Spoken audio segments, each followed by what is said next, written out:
Hey, you there. Thank you for watching, and welcome to Forged Lines Forever. Today, I have a 6v6 custom match here on the most amazing Neuroxys map generator.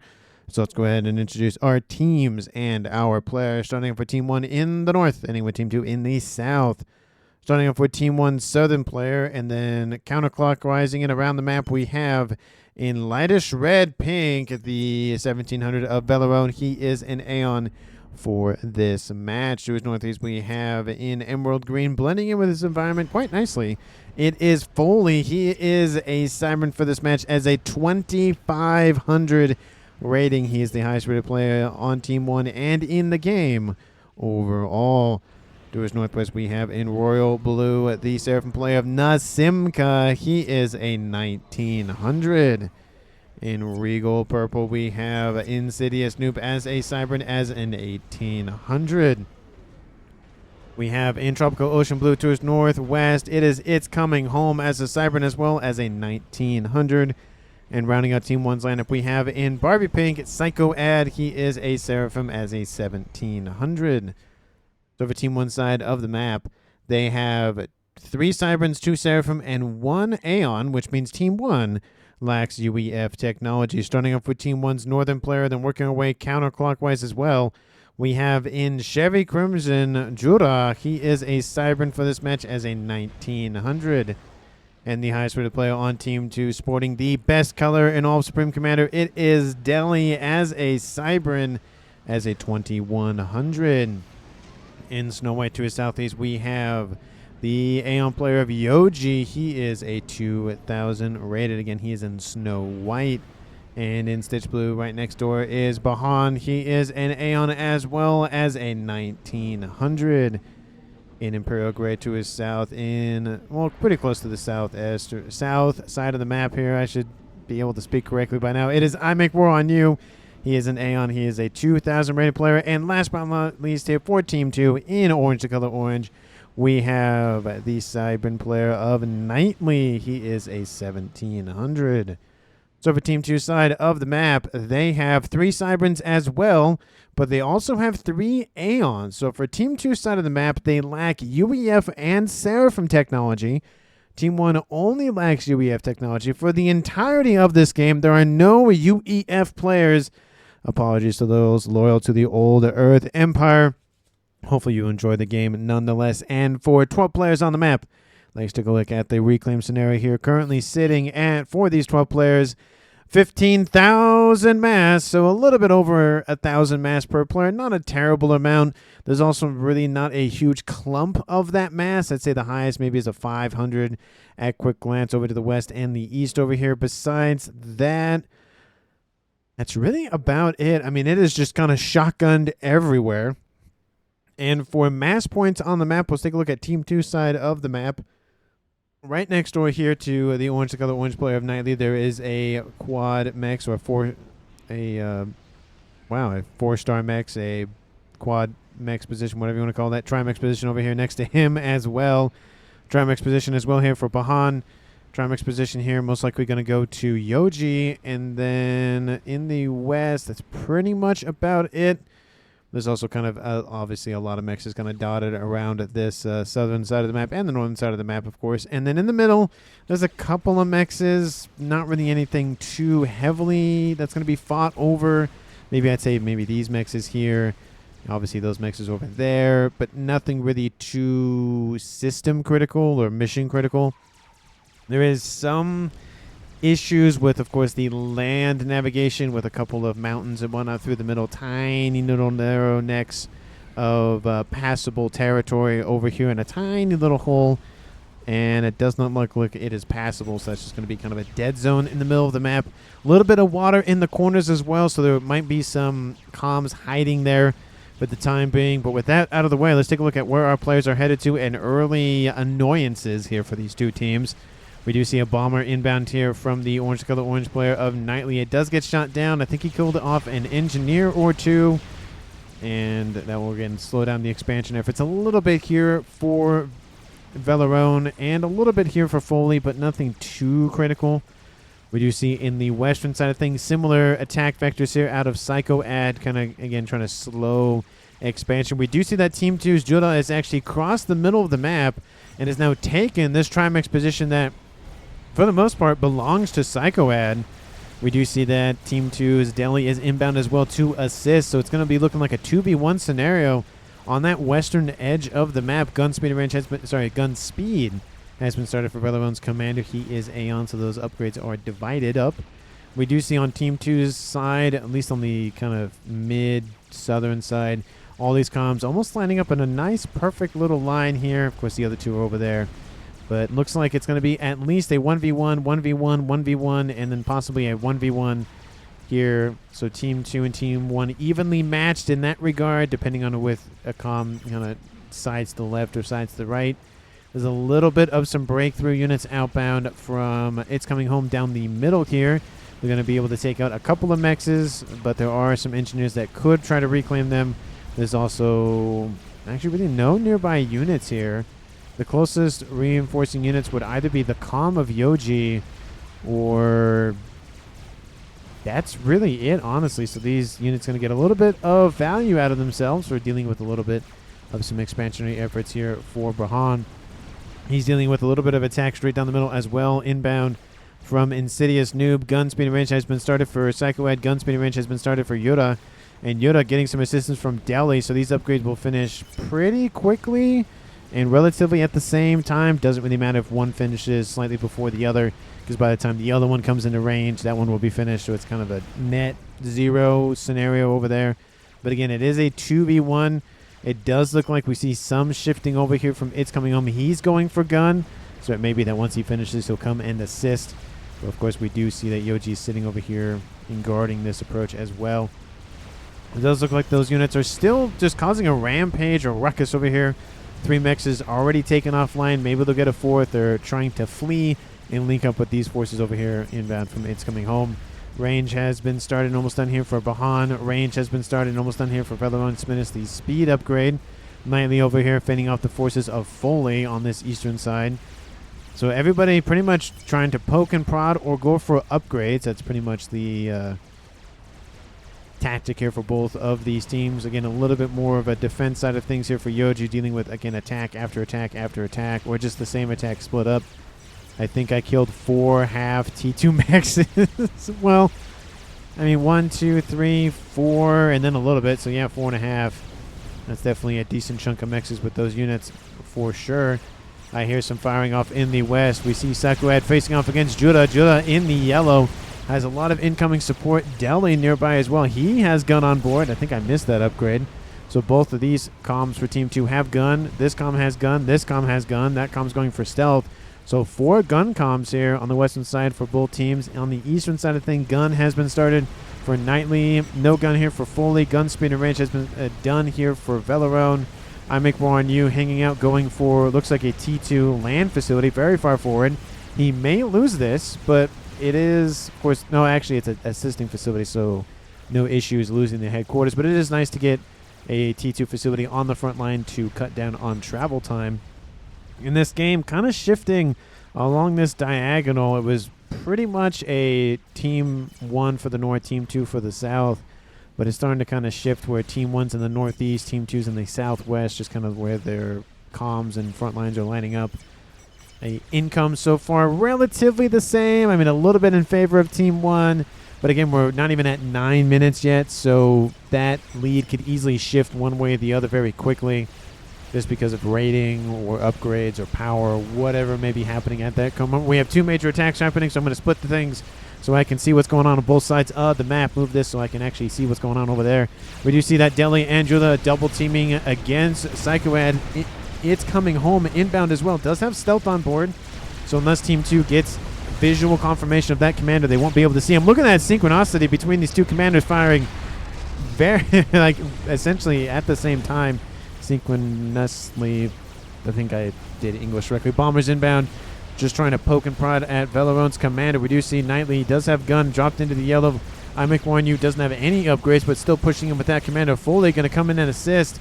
This might be a kill here for Team 2.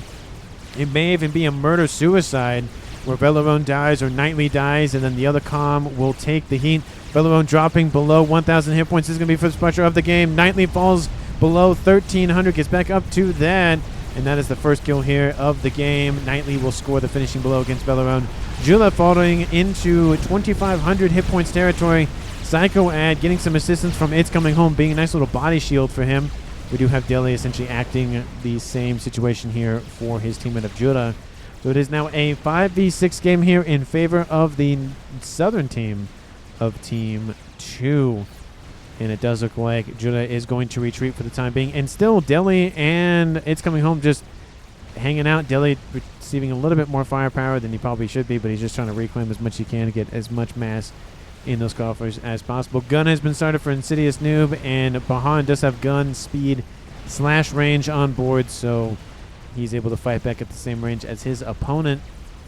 We do see that Nasimka is still hanging out back here. He is, I think, the air player. He definitely is the air player with the T3 air facility online, at least at probably 10 or so minutes. He already has a couple of ASFs online, T3 Pigeon, all that sort of thing. So probably even 9 minutes, maybe 9.5 minutes is when he finished that upgrade. Team 2 also has T3 air a little bit further behind, though. The T3 Pigeon is being built currently, so they're a little bit behind. Not crazy behind, but it might make a difference. Team 1's Nasimka could have probably gone for early bomber, but of course you can't really know that. You have to constantly scout to know that. Sometimes it's difficult. Sometimes you forget, whatever the case may be. So Nasimka, I mean, I love to see first bomber, but I do get it. You want to get as many ASFs and maybe deny any sort of harassment that's going on. Nano repair has been started on Insidious Noob. He has gun and stealth on board, surrounding himself with his units. I make war on you, tries to charge forward, but gets stopped by some loyalists inbound from Insidious Noob. So that engagement does not go well for those units from Team 2. Nano repair has been started for Knightley, trying to rep up those hit points. Advanced range has been started for Baham, trying to get a nice little tactical advantage on his opponents. Team 1 has lost their only Aeon commander, which means Team 2, with 3 Aeon commanders, have advanced range on board those commanders, which means they can, of course, attack further out than any other commander in the game. But Team 1 does have Seraphim commanders, and they can be very tanky, very annoying, very tanky, and very annoying. Nano repair almost done. Nano repair almost done. Advanced range almost done. Stealth almost done. Might go straight for Nano. Maybe. We do see just a nice lonely little loyalist over here. Another one over here. Team 1's It's Coming Home, trying to just distract as much as possible of these two commanders for Team 2. Just do as much as he can to just annoy them. The ecos have now shifted. Team 2 in the lead, 480, with Team 1 a little bit over that at 415, a little bit over 400, so 415. Air fight kind of occurs. Of course, there's really just a lot of ASFs for Team 1. There are a couple of some Nathas going to go after some T2 Pigeons, it looks like. That's really going to hurt those reserves here for Knightley. Going to hopefully get some assistance from his teammates in the power income department, but that's not going to feel good. Bomber is sizing up another target. Go after a T2 mech. They don't kill it off, but they do some damage to it. And we'll do some more damage to that one. So it looks like not really killing off the mexes, but just being annoying. ASF fight does occur. Team 2 will win that fight, but again, just barely. Oh, actually, no. Team 1 will win that fight. These are interceptors, not ASF, so there's not that many units for either of the air players. We have a couple of interceptors chasing the Nathas. The Natha does take out a T2 mech, I believe. This T2 mech's going to feel some pain, kill off a couple of engineers, but it will go down. It killed off 1,600 mass, so it did a very good job for a T2 fighter bomber, I will admit.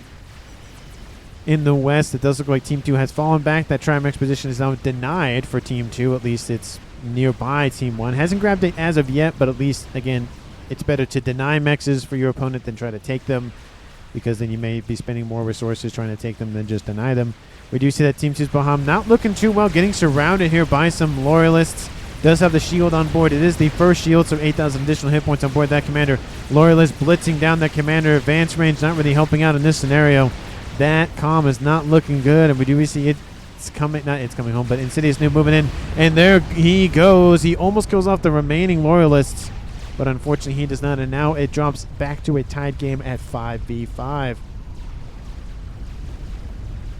Looks like Team 2's, I would assume Yoji or Deli would get that base. Maybe goes, I mean, Yoji's air player. No, it goes over to It's Coming Home, who's now bearing down or facing down another attack inbound from his opponent, this time from Foley. going for the newly gifted over position from Baham. We do see in the east, of course, fully mostly engaged with Team 2's Nightly, but of course trying to do as much as he can to distract.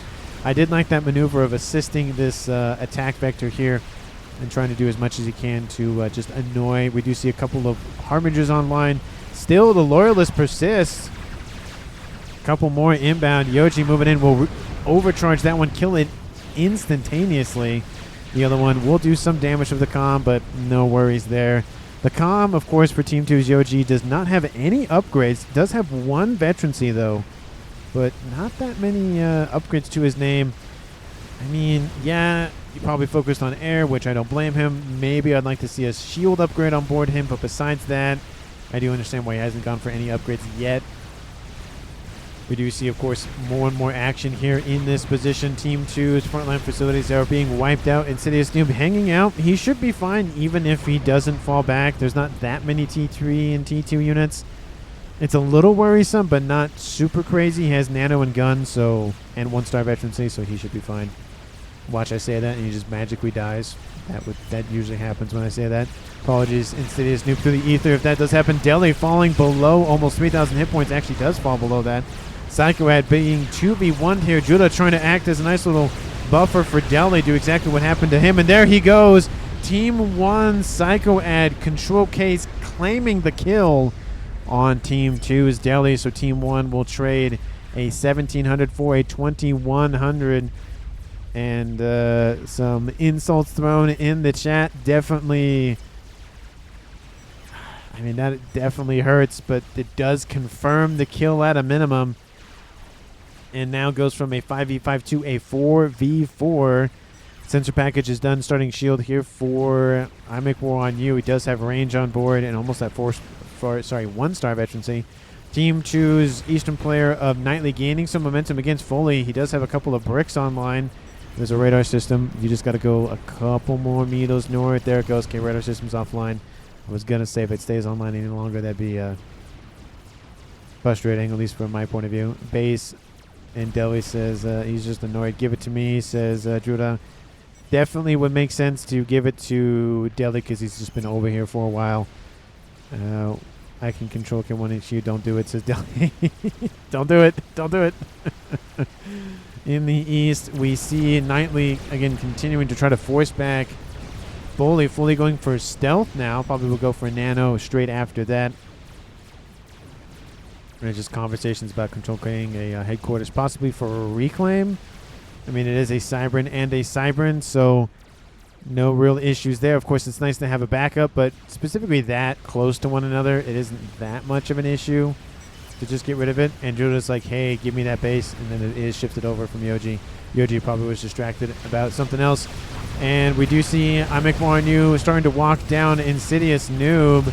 We see a lot of Harbingers, decent amount of these Obsidian tanks, and of course the Blazes as well. That combination of units, that's not going to go good. Insidious Noob now being surrounded a little bit, and that's a calm kill for Team 2, dropping this game now to a 4v3. Come to me in the heavens, says the conversations in chat are pretty funny. Anyway, yeah, like I said, it's a 3v4 now in favor of Team 2. Looks like Foley will gain control for a little bit. Possibly hand that over to Nasimka. Possibly, actually, yes, he will hand it over to Nasimka, so he has 2 bases. So each player on Team 1 looks like they have 2 bases. Team 2, of course, it's 4 players out of 6. So 2 of the 4 players have double base. In the east, still Nightly not letting the pressure relieve for Foley, constantly keeping him essentially back and forth, but it's a slow momentum forward, it looks like.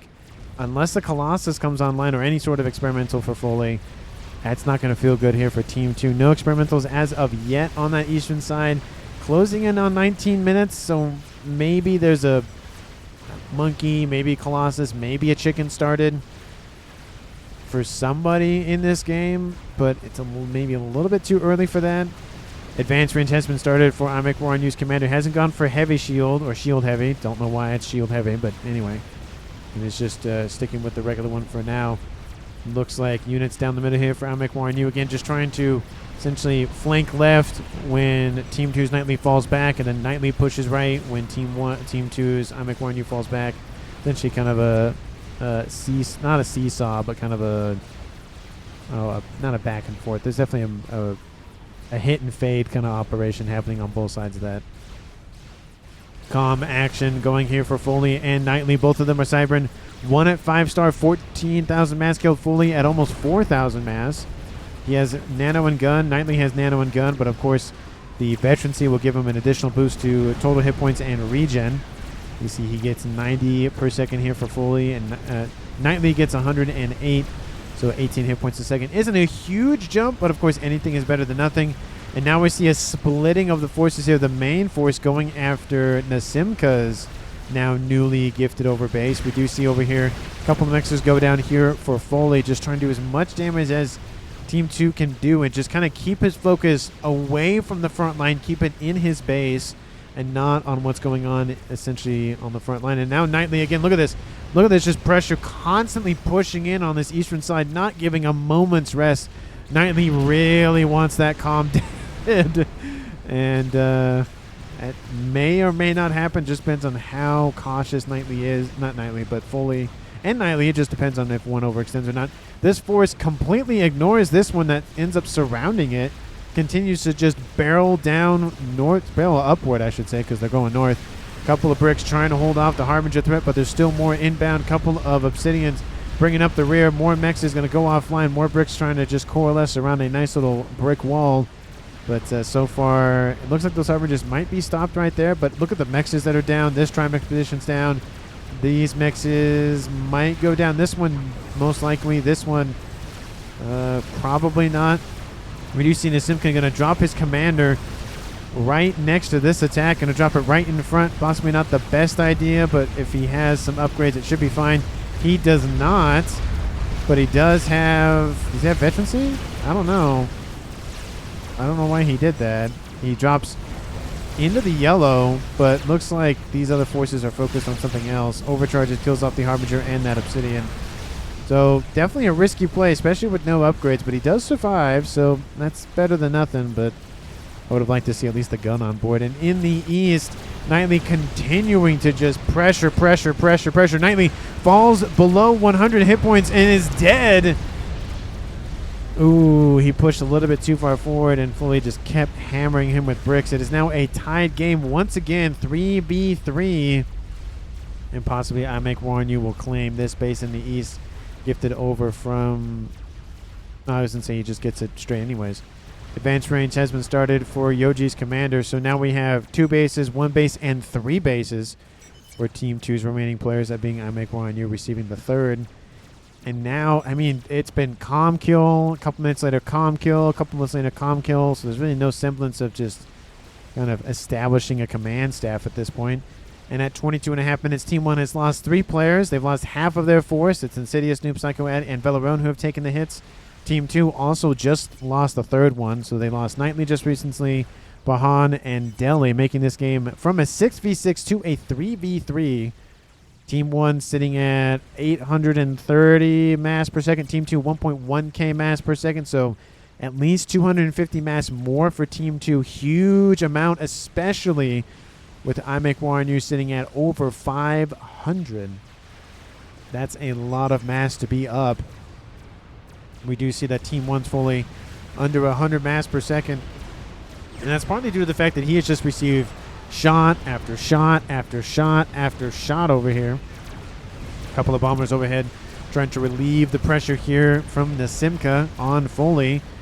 And I feel like Nasimka worries that if Foley does fall, and this will be the best attack vector for Team 2. This is kind of the weaker side for Team 1. Team 1's stronger side over here. Large group of forces building up for Judah, dropping more bombs here on this nice little Harbinger and Obsidian force. There are a couple of bricks in there. Would love to see a little bit more AA. At least some T2 flak, if not T3, especially for those faster moving bombers in the middle. Units running around. Still no experimentals, at least not that I have noticed on the field. I probably missed one completely, and somebody's going to make a comment about it in chat. Like, yeah, the first one was built at this time, and I apologize for missing it. Galactic Colossus coming online. You can push, says Insidious Noob, to It's coming home. Foley, are you building experimental on that eco? Most likely not. It would probably either be It's Coming Home or Nasimka. Nasimka has Strap Bomber, so that's what he's focusing on. I don't see any experimentals as of yet, but that doesn't mean one isn't built. And I don't see any circles, so yeah, no experimentals that I've noticed. But again, it's one of those I can be completely blind. Oh, look, there it is. You builds an experimental. At least I noticed it. It is a Colossus. And that's probably going to be sent maybe just straight against Foley, but maybe just right down the middle. Large group of ASFs, of course, stacking up here for both teams. And now we see forces inbound from It's Coming Home, shifting eastward and going after the forces here for I Make War on You. Trying to, again, alleviate a little bit of that pressure, but I could see the Colossus just steamrolling that and then maybe shifting east, maybe shifting west. I feel like it'd be better useful over here and knock out another player and essentially just kind of take away more and more of the APM. Strap Bombers overhead going after Judah's commander. He's caught out in the open with his pants down. That's never a good thing to do. Almost die. Actually does die. Ooh, immediately transfers everything over to Yoji. It's a 3v2 game. And now the Bombers going after T3 Mexes and some P-Gens. That's never a good day. Ooh, that's going to hurt. What a play, says Judah. Nasimka.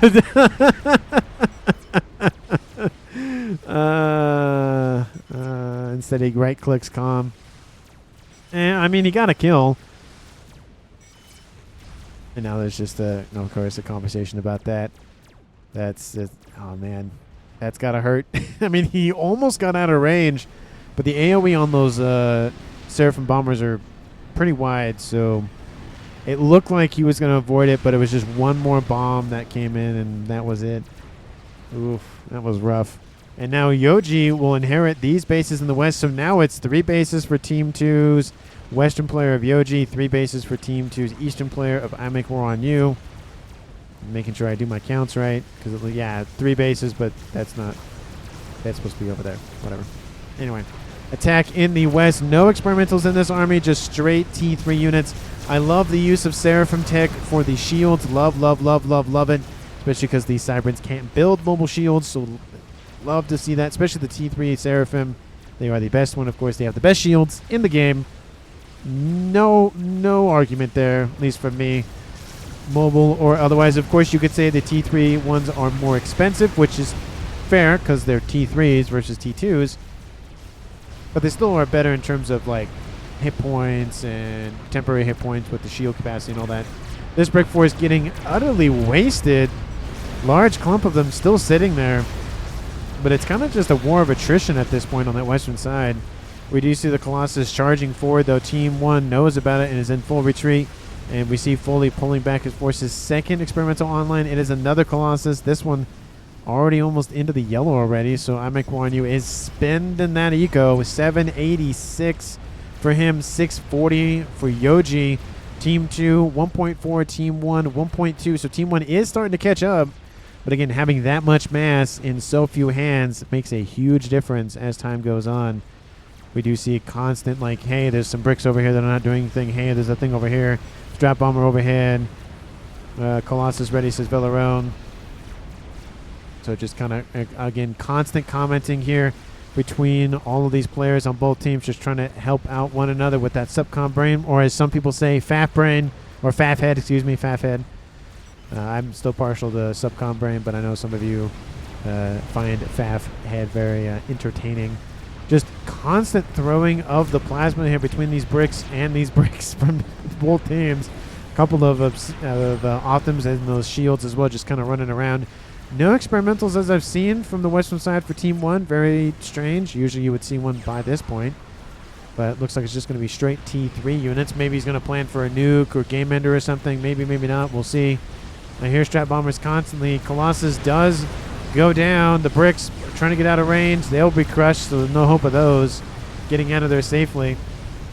Team 2's force has been ripped apart from Nasimka and Foley, using the environment as well to kind of split a little bit of that unit cohesion up. There's honestly not that many T3 units in this mix in terms of bricks or Harbingers. There's a lot more quantity or percentage of bricks or bricks for both of these players, so we'd like to see probably more of those come online here shortly. Colossus online. That's actually a newer one. And there should be another one here shortly, maybe. Maybe it was the same one, but I feel like that Colossus was already further along. It definitely was. I don't see where it went. If it did go a direction, I didn't notice. Oh, it's being sent to the west to assist this western front. Probably be transferred over to Yoji. Strat Bombers constantly coming in here for Team 1's Simka. They have not been punished as of yet, so he's just going to keep doing it until he gets punished for it. And the ASF's not being given the order to engage. The ASF count here for both teams, Yoji sitting at, I'd say 150. 120, not too far off. And the Simka, he's sitting at, ooh, those are 120. 172. I flipped the numbers around. Team 1's Nasimka has at least 50 ASFs more than Team 2, so Team 2 has to be very careful with their engagements, whether or not he can judge that or not. The players who can just look at a mass or a clump of ASFs and go, that's more than me kind of thing. I mean, this one looks a little bit more spread out. This one looks a little more condensed, but maybe it just comes with time and, knowledge of whatnot. Anyway, in the west, more mechs is being taken offline. Team 2 still holds the lead for mass income, but again, it is slowly being chipped away. You can see kind of no man's land starting to form on Team 2's side of the map. Team 1 benefiting from the attacks not really happening on their, side of the map. The more mexes can be rebuilt. There are some mexes that still would be probably smart to get back online. There are some engineers running around going for reclaim and the like, but there are definitely some mexes that could be rebuilt. 30 minutes on the clock here. No experimental. Oh, nope. Scratch that. Crab's being built. So never mind. There is a crab started here for Team 1's Western player of It's Coming Home. I make warn you, built another Colossus, build something else. I mean, the Colossus is a very good unit, but it isn't working that well for you. You have access to Cyber Tech. You might as well go for crabs and deal with these Strat Bombers. Taking out some land facilities, that's got to hurt. And it looks like there's going to be another land attack with that Colossus spearheading the attack. Lots of engineers on station recouping all of that mass from Team 2. That's going to be a nice mass gift. They get all of it. Great grab there on top of that eco. In terms of reclaim, Team 1, not 1 point, but 179K. And Team 2 at 120. So, I mean, it's not what's keeping them in the game in terms of totals. But, I mean, it's definitely keeping them competitive at a minimum. So, it's one of those things where it's a decent chunk more mass in terms of reclaim. It's not like giving them the lead, but it's definitely really assisting with this stage of the game, of course. And look at all these bricks from Team 1 and Team 2. Look at them all. They're just all bricks. Some of them are green, some of them are blue, but they're all playing for the same team. That is Team 1. And that Colossus is just being thrown away. Essentially, what I mean by being shoved away or warded away, or whatever wording you want to use. That's a Colossus like that, an experimental being warded away by a bunch of bricks. And those bricks are going to start coming into range of said Colossus, and those hit points are not going to feel good. Colossus may get a veterancy out of this. I don't know. Maybe it'll get 1.5. There are more bricks inbound. It's going to be another T3/T4 land battle here, and it's not going well for that Colossus. Shield will protect it for a little bit longer. More shields coming in to try to block some shots, but look at all of that damage. Colossus gets pretty close to death here. Second Colossus is inbound though. That'll help. And now these bricks have killed one of a big threat here in the game, that being a Colossus, but one has come to replace it. Crash damage will actually kill a couple of bricks for Team 2. And that Colossus will essentially be outmanned and almost outgunned here pretty shortly. Another Colossus inbound though. Scratch that. That might be enough. The only issue though is that because they're coming in staggeredly, like one comes in, essentially gets dealt with, and the new one comes in, they can't really double up, triple up, quadruple up on the damage. I don't know why this Colossus is moving, but it's moving. And maybe it's going to go for some crash damage. Maybe the bricks are just going to be crushed by the Colossus. Maybe that's the idea. Man, look at this. Just Colossus getting eaten up by that brick wall. The western side of things attacks from the kind of northeast going southwest against Yoji. Not really looking well too for him, but he does have a couple of Colossi online, so that's really going to help punch through this frontline defense. Of course, there is a crab being built. It is in the high yellows, almost green, but I would like some of that 14,000 mass fully. What are we talking about? Oh my goodness. So much mass over here. Almost 100,000 mass where most of those Colossus and bricks are dying over there. 200,000 plus on the map. Yeah, there it is. There's the 100,000. There it is. That's a lot of mass. Team 1 and Team 2, they won't share that reclaim field. They'll try to, or they really don't want to, but there's already engineers on station from Team 1. There's no engineers. There's a couple nearby, but not too many. Another Colossus is going to just throw itself into the pile of nonsense. That is a lot of dead units. You can see the engineers hastily trying to do as much as they can to reclaim. It's possibly a nightmare there for those forces. Strat Bomber's inbound, going to crush some hit points on that Galactic Colossus.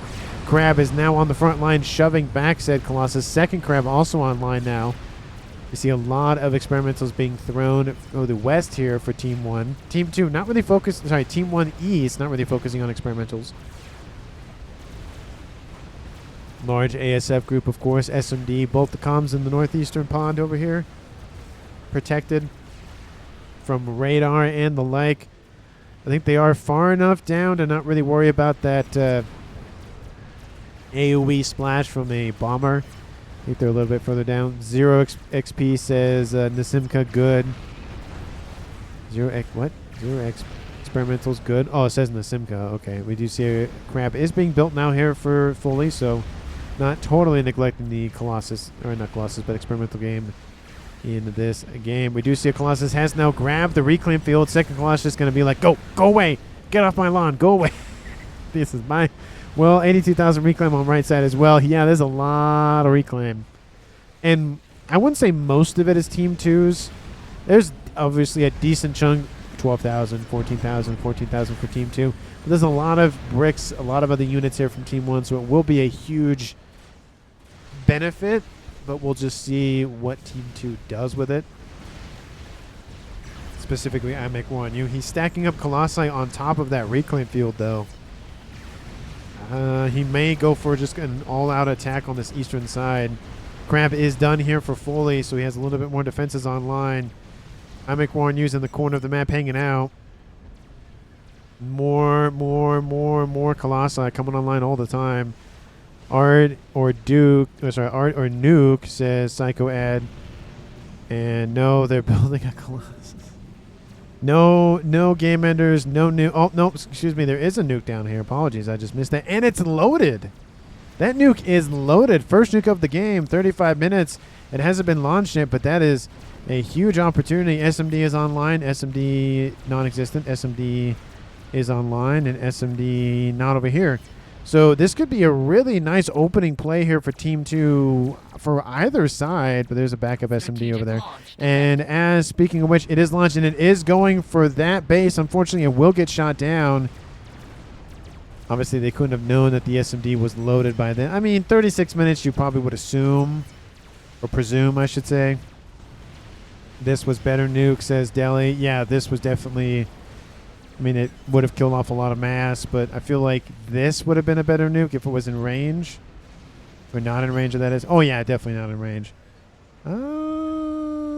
It's gonna barely be in that that ring. It's not gonna edge. Oh! It fires just barely a little bit further over to the east, and it would have been enough. A lot, but before that. Saved, says Psycho Ed. Barely, but it was saved nonetheless. Strat Bomber inbound.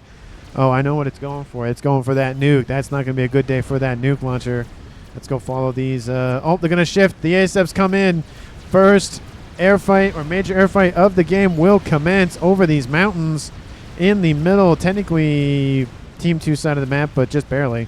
That's a lot of dead units. That's a lot of dead units. Team 2 is retreating. Huge engagement here for Team 1's Nasimka now, getting tons of value out of those ASFs. He was already in the lead. He's going to be in the lead most handily. He pulls the ASF back, but unfortunately, it's not really going to make that much difference because there's not that much AA coverage anyways. So Team 1 will win air dominant, if not supremacy, if Nasimka has over a 150 ASF. Oh, he does. That is air supremacy now. And those bombers are inbound going for the air grid over here. They have 3 different attacks, or 3 different spots they're going for. They're coming in. We have some bricks actually inbound from Team 1's. It's coming home as well. I thought they were Team 2's units, but they're not. A couple of them do not make their targets, but they will get some damage on the air grid. They will kill off a couple of T3 air facilities and a shield, but no P-gens, unfortunately. Feel like they could have gone for that. Nah, they may have gotten the nuke, but there's a couple shields over it. Oh, look, the strat bomber is hanging out on the ground. That's not the best idea to do, or hanging off the edge of the map. Those strats did less than I expected, says Nightly. Yeah, they did less than I thought, too. But again, Team 1 has air dominance, so they can really do a lot with that air power. More strats, and more strats for Nasimka. And we do see the Colossus threat is inbound. Lots and lots and lots of bricks. And unfortunately for those bricks, they are being hoovered up by those Colossi. There it goes. That brick being a weird little environment. Brick tries to get dropped on the front line, but that's not going to go very well for that guy. And now it's just going to be a walking down of that crab. Those bricks not going to feel good. That crab not going to feel good. Second crab now coming into range. But this one is going to die very quickly here. Going to drop. Even before that Colossus right here dropped, it was in the low reds, and now it's back up in the yellow. One Colossus is down. This crab, I mean, that's focus 5. I've ever seen it. Look at that. And it's gone. Some damage will be done to this Colossus because of crash damage, but not a terrible amount. Strat Bomber's trying to slow the spread, slow the incoming amount of units. Crab gets built, or it was just built, or was sitting there waiting. That's going to be another dead crab. Lots of engineers should be already making their way over here to scoop the reclaim up. And ASF's coming to cover those Strat Bombers. He needs those alive to keep this threat contained, or roughly contained. And that crab might just be what saves most of Foley's back base. This Colossus just dropped about 50% hit points before that crab will bite. That does actually will drop into the red before it drops. P-gens going down, more P-gens going down, more T3 facilities going down. Just Strat Bomber after Strat Bomber after Strat Bomber after Strat Bomber. Just gave them another 120k reclaim. Wrong, we win now, says Deli. I don't know about that. There is some AA underneath this, but the only issue is that it's T2, so these bombers, they'll eventually be eaten alive, but it'll just take a while. There's now 2 Colossus remain and a decent chunk of not crabs, but bricks to boot in Foley's base. Oh, it's not going to look good. There's a nuke. It's not loaded, but there is a nuke. T2 PD being hastily built to defend that air grid. In the west, another fight emerges. Now I have to split things. Apologies for missing part of that fight. But looks like it kind of started to kick off towards the end of that other fight anyways. Crab goes down. Crab goes down. Crab goes down. Colossus goes down. Colossus goes down. Crab goes down. Lots of dead units. That dead unit. That's a dead unit. And the Colossus still coming into range of that air grid. If that air grid goes down, it's going to be a not good thing here for Team 1. That is essentially their main advantage right now, and they used it to great effect with those bombers. And this Colossus, 72,000 hit points. This Colossus, sorry, 72,000 mass. That's 72,000 hit points. 66,000 mass. Oh, they're trying to keep the shield online. The P-gens, the PD, the everything, the nuke. The nuke goes down. The P-gens. It looks decently combustible. Oh, it's not going to be a good thing. Bricks are inbound as well on this eastern edge. There goes more and more and more and more. But that fight in the west kind of concludes. Team 2 wins the fight on land over there. Just to make sure I can position this that way I don't forget later. There we go. And those Colossus continuing to just barrel down. This one finally kicks the bucket. But even so, the air grid, it's not great. The Colossus goes down. There's a couple more P-gens alive. One more will do it. The entire air grid will go down if a couple of bricks just route that way. And it looks like, yeah, they're pinging like, hey, there's stuff to kill. Oh, there goes the attack. They're going after the engineer, but they go after the P-gens. They take it out. The last air facility is gone. Donut is going to get eaten alive, though. Don't know why Team 2 built that, even though they didn't have air control. They take out a T3 mechs with it, but yeah. Don't know why they built it. Don't know why Yoji built it, but, you know. It helped maybe a little bit.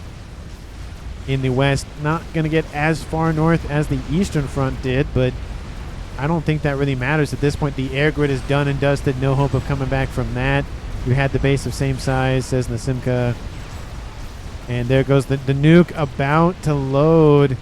Unfortunately, even if it loads and fires, Team 2, I mean, they could lose something, but you'd have to snipe both commanders, and even if you snipe one of them, the other one's in the pond, so... And there's S&B coverage, I would presume, in bases and whatnot, so, I mean, it's not terribly bad if anything does happen with the nukes. And the western side not really looking super great, but better than the eastern side is looking, that's for sure. Strat Bomber is continuing to just wage and just throw and throw and throw shots at their opponents. Team 1, Medusa in the base. Nuke is launched. Where is it going is the question. It's going straight for this air grid. It may clip the nuke. There is, at least I thought there was an SMD. Oh, yep, there it is. And it is loaded, so that nuke is going to get shot down.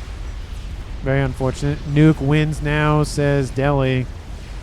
And fully control K's. I mean, he didn't really have anything to his name at this point anyways. Woo says it's coming home. There goes the SMD. He's not. I guess he's not feeling well. Obviously, it's a joke or whatever, but you know,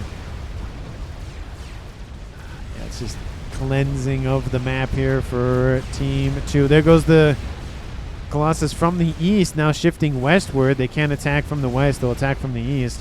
Colossus coming to rip apart the rest of that base. There is that nuke. Once the nuke comes offline, that's game. There's no hope. Doesn't use air properly entire game. If he strats the bricks, left side loses. I mean, I don't know about that entirely. To my death says, imagine a washer. Instant GG. Yes, instant GG with the Awasa bomber. I agree. Though the nuke's not dead. Oh, it's dead. There goes all those engineers. And it's just constantly talking about the game and whatnot. 44 minutes on the clock here. I mean, obviously we can see what direction this game is going. I mean, not to say I called it. I didn't know who won. I just know that the game didn't have any issues. But Team 2 just pushed this eastern side. It collapsed. Team 1 held on the western side, though. It's coming home, but then you can see the east is now kind of merging into the western side, and it's not going well. Just constantly talking about the game over there. Yeah, how much mass is on the map? Oh, those a lot of red. Okay, let's say 500,000. 800,000 mass on the field. That's a lot of mass. That's a lot of mass that's not going to get reclaimed. Not game deciding, but it could have helped win left side. I mean, maybe, yeah. I don't know how everybody loses so he kills those bricks. Yeah, there's just conversations about, like, it's the whole, should he have gone after the bricks? Should he have gone after the comm thing? And there goes It's Coming Home. He control K's everything he owned. And then now it's just Nasimka as the last remaining player on Team 1. And there he goes over in the corner as well. Team 2 wins the game. It's left. What's left here for Team 2 is Warren and Yoji. And that's the game, everybody. MVPs for me, I mean, there was a lot of, very solid players. Obviously, Foley did a good job. Warren, you did a good job. Yoji did a good job. Nasimka as well. I mean, I feel like a lot of people did a very good job, but of course, Team 2 pulled it out. And the speed at which Warren was producing the Colossi was definitely worrisome for Team 1. I mean, he was producing them very quickly. I mean, I was talking about how that land fight over here was like once one died, essentially another one showed up. And then once that one died, another one was showing up. So it was essentially just war of attrition, got the reclaim field, got a lot of reclaim from that, as well as, of course, stacking up Colossi, and just went full send it. and ended the game that way. So I think I Make War on You gets the MVP for me in this book. Obviously, he did have a lot of help from his teammates building up nice ecos for him to benefit off of after the deaths. But I feel like, again, the focus on land is definitely what won the East and then eventually won the West. So let me know down in the comments what you thought about the match. Of course, if you haven't done so already, please do the very fun YouTube things, which is like the video, subscribe to the channel, and share this video with anyone, everyone, and especially your pets. And as always, if you have a replay that you would like me to see, please send it to me at strategiclaunchreplays@gmail.com. If I said that too fast, the email is down in the description of pretty much every single one of my videos and is also on my YouTube page as well. Again, thank you so much for watching to the very end of the video, and I will see all of you in the next one.